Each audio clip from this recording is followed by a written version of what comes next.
Ang topic natin ngayon ay request ng dalawa nating kaibigan at taga-subaybay.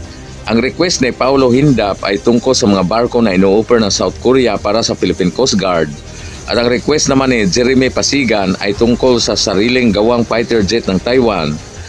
Pero bago tayo magpatuloy, huwag niyong kalimutan pindutin ang subscribe button para lagi kayong updated.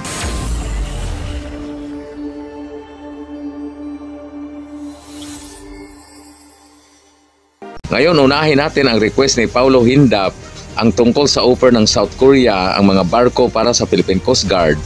Ang South Korea ay totoong nag-o-offer sa Philippine Coast Guard para ma-improve ng Pilipinas ang maritime operation.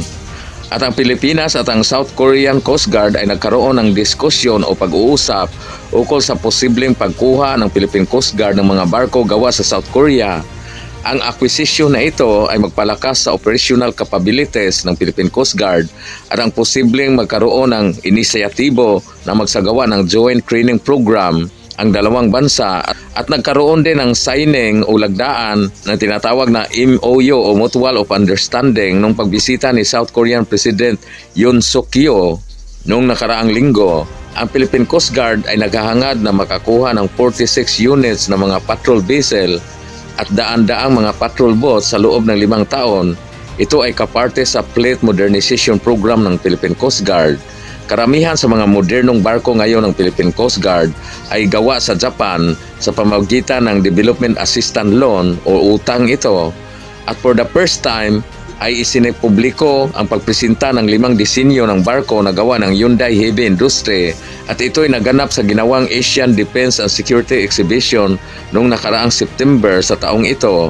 Ang pinopropose na disenyo ng Hyundai Heavy Industry ay mga barko na gawa sa mga makakapal na bakal na kayang makipagbanggaan sa mga barko ng Chinese Coast Guard doon sa West Philippine Sea. Gaya halimbawa ng nangyari noong nakaraang Mayo sa taong ito na ang pinakamalaki o pinakamodernong barko ng Philippine Coast Guard na gawa ng Japan, ang BRP Teresa Magbanwa, ay nagtatamo ng damage o nayuyupi ang kanyang katawan dahil 3 beses itong binangga ng malaking barko ng Chinese Coast Guard. 1 laban sa 10 ang hinarap ng BRP Teresa Magbanwa matapos palibutan ng mga barko ng China Coast Guard kahapon. Paulit-ulit binangga ang ating barko kaya bukod sa mga nasirang gamit, nabutas din ang hull ng Teresa Magbanwa. Sa kabila ng tumitinding harassment, nanindigan ng National Maritime Council na tuloy lang ang pagbabantay ng ating pwersa sa may Escoda Shoal. Nasa frontline ng balitang yan, si Gio Robles. Ganyan kalaki ang butas na iniwan ng China Coast Guard sa BRP Teresa Magbanwa. Kasunod yan ang panibagong banggaan sa Sabina o Escoda Shoal sa West Philippine Sea. Sinadya umanong banggain ng China Coast Guard vessel ang PCG. Siguro manipis lang ang bakal na ginamit ng Japan sa paggawa ng Teresa Magbanwa. Siguro yero lang na manipis na ginamit sa paggawa ng tricycle.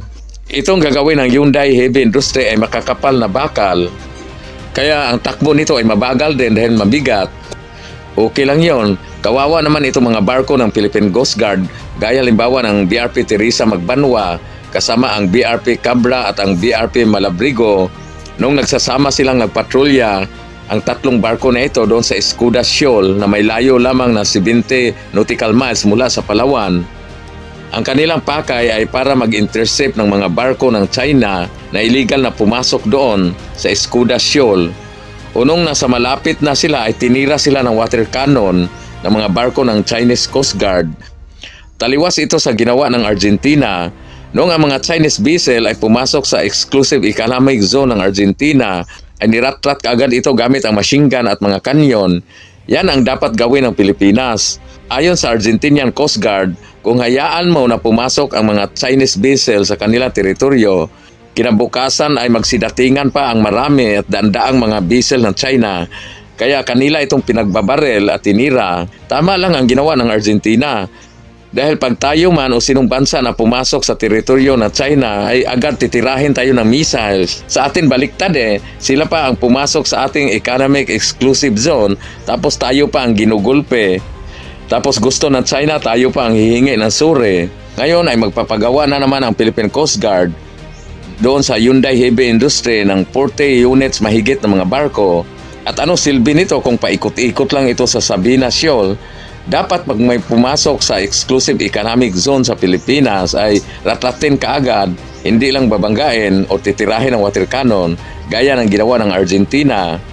At ngayon punta naman tayo sa request ng ating kaibigan na si Jeremy Pasigan. Ito ay tungkol sa mga fighter jet na gawa ng Taiwan. Ang Taiwan ay masariling gawa na fighter jet at ito ang AIDC FCK-1 Qingkou. Ang FCK-1 Qingkou ay isang multi-role fighter o isang multi-role combat aircraft na pinapangalan sa dating presidente ng Taiwan na si late President Chiang Ching-kuo. Ang FCK-1 Qingkou ay numpisahang ginawa noong 1989 at pumasok ito sa serbisyo ng Taiwanese Air Force noong 1992. Naisipan ng Taiwan na gumawa ng sariling fighter jet nung tumanggi ang US nang magbinta sa kanilang F-16 Falcon. Ito ay kasunod sa ginawang diplomatic pressure na ginawa ng China. Ito yung panahon na magkaibigan pa ang China at ang US. Ngayon, ang Taiwan ay isa sa mga bansa sa mundo na may pinakamaraming F-16 sa kanilang Air Force. Ang FCK-1 Qingkou ay may bigat ito na 9,000 kilo at may range na 1,100 kilometers at may speed ito na aabot sa Mach 1.8.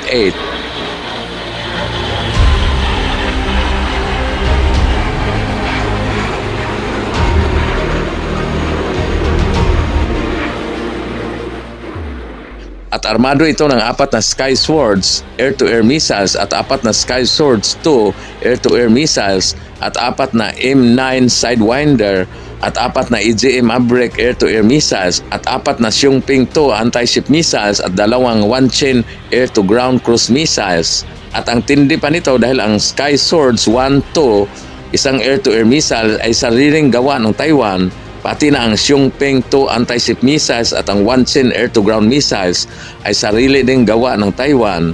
At ang ginamit na makina or engine ng FCK-1 Qingkou ay gawa ng Honeywell ITC or iTech F125 100 turbofan. Ang Honeywell ay isang US company.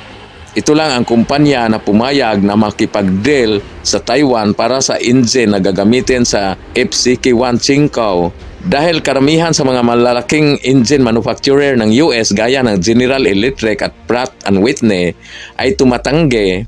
Alam nyo, karamihan sa mga moderno at mga advanced na mga fighter jet ngayon na dinidevelop ng iba-ibang bansa ay ginagamitan ng mga US-made engine gaya ng General Electric.